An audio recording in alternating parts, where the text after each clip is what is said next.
So today is an amazing day. We're going to speak about the different strategies of how to cope with stress, especially in professional and business situations.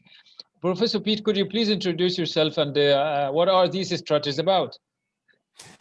Hi, Nour. Thank you for having me on the show. These strategies are designed to help hard-driving leaders who are on the way to getting burnt out and burning out their teams as well. So what I do is I provide techniques that provide immediate stress relief in just a couple of minutes, so that leaders can become better at protecting their health and handling challenging situations with grace. And after learning these techniques, the leaders can become people that teams want to follow rather than hide from. Oh yeah, that's quite interesting. So the first strategy you mentioned is a chunking. What do you mean by that? So chunking is when we are having difficulty communicating with someone. Let's say either you're communicating with someone you report to or somebody who reports to you, and there's a project that needs to be done. If you just say, okay, I need to get this project, I need this project, here you go. Well, if you take an extra minute to help to be able to get the information you need then what's going to happen is you're going to be able to reduce stress that would come from worrying about maybe I don't have enough time. I'm talking to a particular person and they're giving me either too many details or they're giving me not enough details. So when you use the technique of chunking, what happens is that, let's say we ask a person a particular question and they say, I like cars. And that's fine.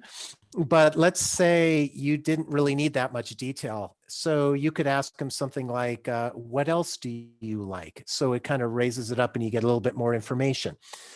Or let's say that they say, I like cars, but you need to know what type of car or what kind of model. So you could ask them those kind of questions to get more detail.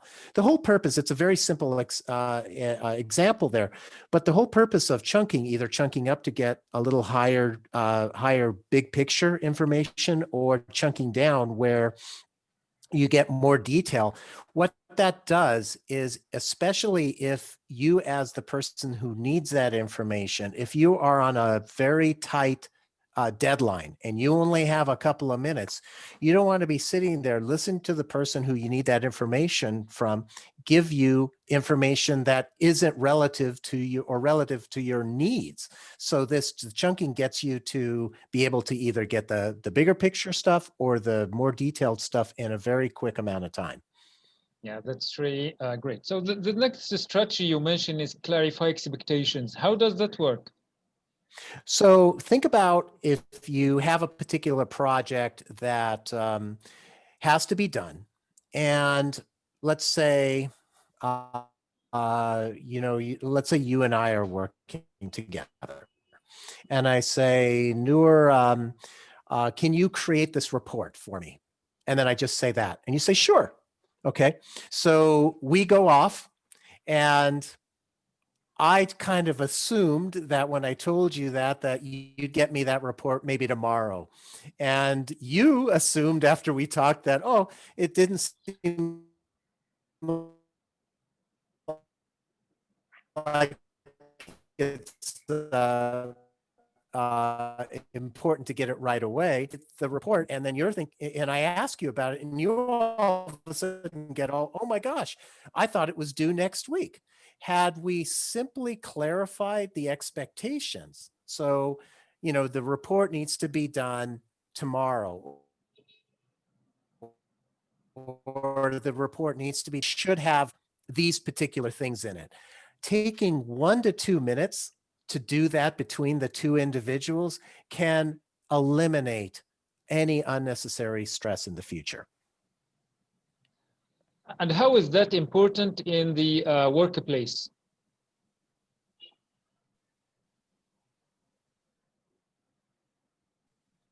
Important to clarify expectations in the workplace because what it can do is it can help eliminate any unnecessary stress in the future in terms of by clarifying expectations, what happens is let's say that I'm working with someone and I'm going to ask them to do a report for me. And I just say, can you get me this report? And no more information. The person says, sure. And maybe I assume that I'm going to get that report as soon as possible. And maybe the employee thinks that report's not due until next week. And all of a sudden tomorrow comes and I think, where's my report? And I ask my employee and the employee goes, oh my gosh. Now that employee is all stressed out because they're having to rush that report because they thought it was next week. I'm disappointed because I thought that report was going to be in my on my desk the next day. If you take the time, 1 to 2 minutes to just say, okay, I'd like this report. Can I have this report by tomorrow or next week? Specify the time and also specify what that report should have inside of it. It takes 1 to 2 minutes to do that. Then all of a sudden you will get what you expect. And the person who's creating that for you, they know what they have to deliver. And so this unnecessary stress that could be created without clarifying the expectations is eliminated. Yeah, that is so interesting and so business-like. So the next strategy you mentioned is writing down important things. How does that work? Sure. So let's take the previous example where the person I'm assigning a report to. Let's say that I was assigning that to that person and we're walking down the hallway at the office. Or maybe I called them on their cell and they heard me and they said, yeah, sure. And then all of a sudden, as soon as they get off the phone with me, somebody else distracts them and starts talking about this or that, and they completely forget. Or maybe they didn't forget about the report, but let's say that I mentioned, oh, can you make sure that these 3 items are in that report? And they only can remember 2 of them. So if they simply do a quick writing down, so if you either do it on your phone or if there's these very small little notepad pads that you can keep in your pocket with your phone with a pen if you prefer writing by hand. You just jot down very quickly what it is, that important stuff that you just heard or that you need to follow up on. Then you minimize or pretty much eliminate any stress that would be caused by, let's say, all of a sudden I can't remember that 3rd item and I'm thinking, oh God, I got to ask my boss and they're going to think I wasn't listening. Or and let's say it's at the deadline that you're supposed to deliver it and you don't have the time to actually work on whatever that part of the report is. So it's simple, quickly, right? It doesn't have to be a long sentence. It can be just a word or two that you will prompt you to say, yeah, I know what I need to do with this. So always write down something important that potentially you could forget, because if you do that, then you eliminate any possible future stress from forgetting important information. Sure.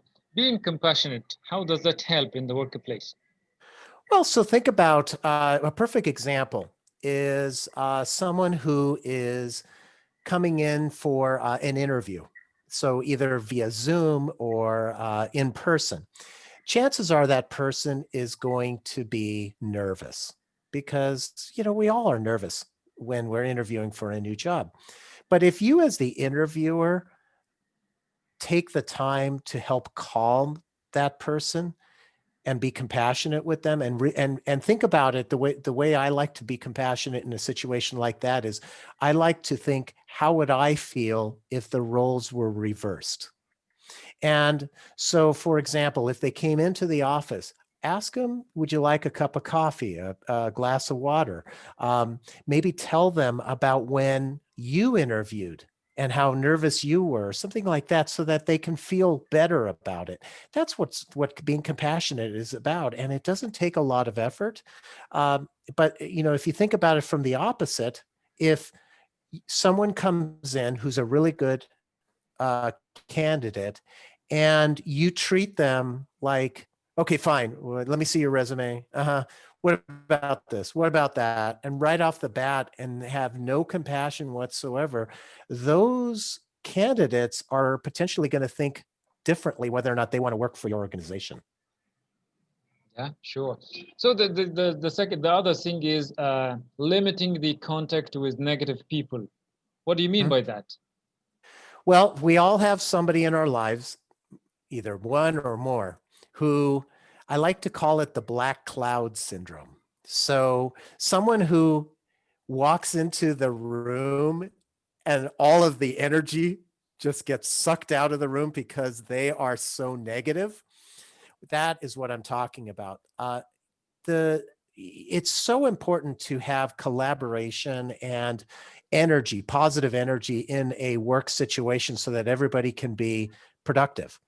So if you have somebody in your life, whether it's work or family life, who is constantly negative, what I suggest to reduce your stress is try and limit your contact with that person as much as possible, because we all have a limited amount of positive energy inside of us. And if one person sucks it all out of us, then what are we going to do in order to be able to be positive with the other people who deserve that energy? So we don't have, even if someone is related to you, if they're, just because they're related to you does not mean that you have to put up with their negativity.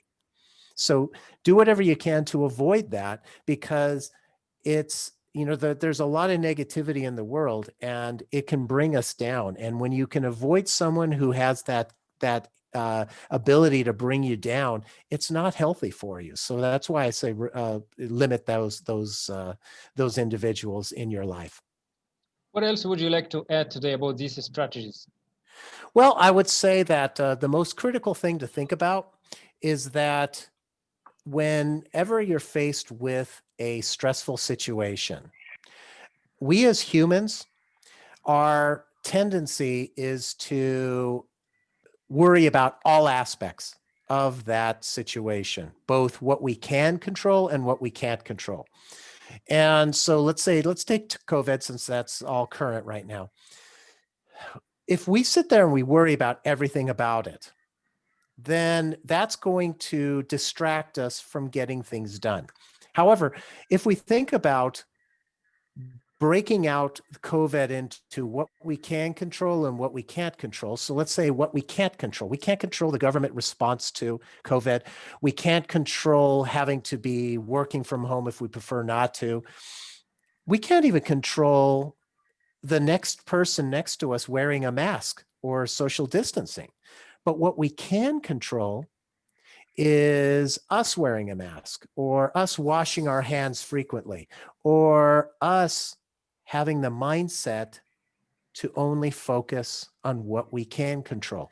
And so when we put as much of our mental energy away from we can't control and focus it on what we can control, what happens is our stress goes way, way down, because when we feel like we're in control, when we can affect change because we are focusing on what we can control, we feel much better, and it's an automatic stress reliever. So I think it's important for everyone listening that your mindset of how you respond to a given situation is completely under your control. And so if you focus on the negative, guess what? You're going to attract negativity. If you focus on the positive, what you can control, you can affect change. It has been more than awesome talking to you, Professor, today. It's always great to talk to you and to hear from you again and again. Thank you so much for that indeed. My pleasure, Nour. Thank you for having me on the show. Thank you.